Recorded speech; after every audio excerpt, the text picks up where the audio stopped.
আমি যখন বাড়িতে গেছিলাম সেই সময় এক এক করে যত পার্সেল আসার ছিল।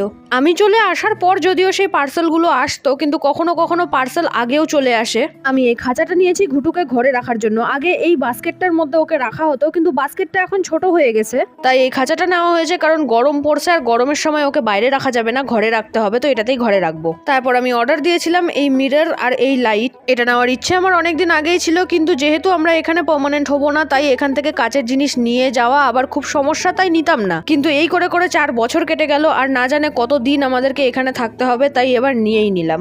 এবার এটা হলো আমার সব থেকে ফেভারিট জিনিস, কারণ একজন মিউজিশিয়ানের কাছে মিউজিক্যাল ইনস্ট্রুমেন্ট খুব বেশি ইম্পর্টেন্ট হয়। মিউজিক্যাল ইনস্ট্রুমেন্ট কত বেশি খুশি করতে পারে এটা একমাত্র একটা মিউজিশিয়ানই বুঝতে পারে। ব্যাগের মতো এই জিনিসটা হচ্ছে ক্ল্যাপ বক্স। সংসারের অনেক কাজের জন্য মিউজিক নিয়ে খুব একটা বেশি চর্চা করাই হয় না, কিন্তু আমি ঠিক করেছি যে মিউজিক নিয়ে এবার চর্চাটা শুরু করতে হবে, তাই গিটার, ইউকুলেলে আর ক্ল্যাপ বক্সের প্র্যাকটিসটা আবার শুরু করতে হবে।